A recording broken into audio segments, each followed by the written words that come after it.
টুঙ্গিপাড়ার ছোট্ট ক্ষোভ থেকে বাঙালি জাতির শ্রেষ্ঠ সন্তান জাতির জনক বঙ্গবন্ধু শেখ মুজিবুর রহমান।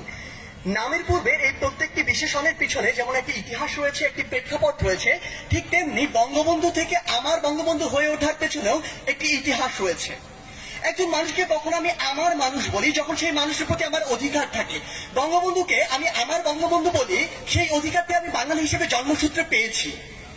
বঙ্গবন্ধু কখন আমার হলো, একজন মানুষকে কখন আমার বলি যখন সেই মানুষটির কথা এবং কাজ ধীরে ধীরে আমার কাছে অনুসরণীয় অনুকরণীয় হয়ে ওঠে, যখন যে মানুষটি আমার কাছে ধীরে ধীরে আদর্শ হয়ে ওঠে। কিভাবে বিভিন্ন গল্প, কথা এবং কাজের মাধ্যমে বঙ্গবন্ধু ধীরে ধীরে আমার বঙ্গবন্ধু হয়ে উঠলেন, সেই গল্পগুলো আজকে আপনাদের শোনাতে চাই।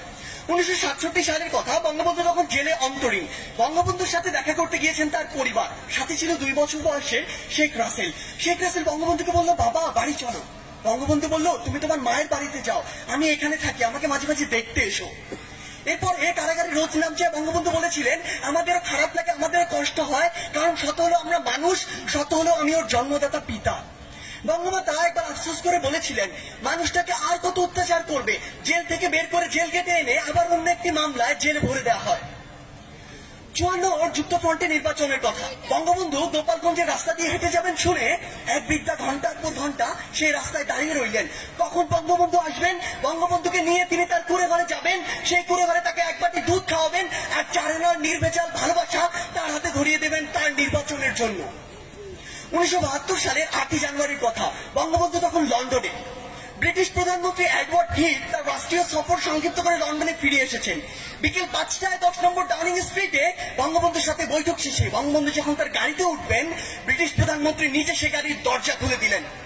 প্রথার বিরুদ্ধে তিনি কেন এই কাজ করলেন, সাংবাদিকদের প্রশ্নে তিনি উত্তরে বলেছিলেন, আমি জানি আমি কাকে সম্মান জানিয়েছি, আমি জানি কাকে কতটুকু সম্মান জানাতে হয়। তিনি কোন সাধারণ মানুষ নন, তিনি একটি জাতিকে মুক্তিদাতা, এক মহান বীর। তাকে সম্মান জানাতে পেরে বরং আমরা সম্মানিত। একবার ভাবুন তো, যে ব্রিটিশরা আমাদের 200 বছর শাসন ও শোষণ করেছে, সেই ব্রিটিশ প্রধানমন্ত্রী যখন আমার নেতাকে নিয়ে এই সৌজন্যতা দেখায়, এই কথা বলে, তখন আমার বুকটা কতটা প্রশস্ত হয়। আমার বঙ্গবন্ধু আমাকে শেখায় ন্যায্যতা, ধর্মনিরপেক্ষতা, আপোষহীনতা আর সাহসিকতা।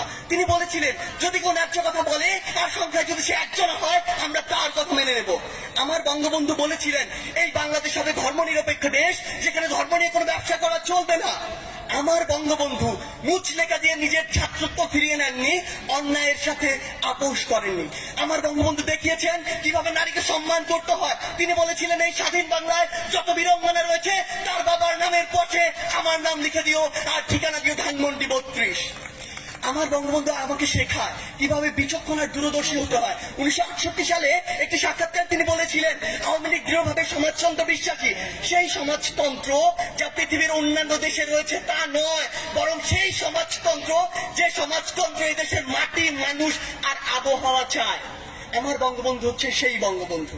এমন হাজারো অনুসরণীয় ও অনুকরণীয় না বলা কথা আর গল্পের মধ্য দিয়ে বঙ্গবন্ধু হয়ে উঠেছেন আমার বঙ্গবন্ধু।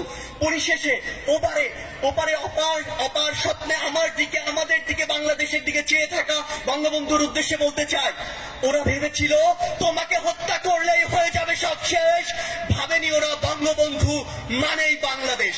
হ্যাঁ, আমার বঙ্গবন্ধু মানে বাংলাদেশ। ধন্যবাদ সবাইকে।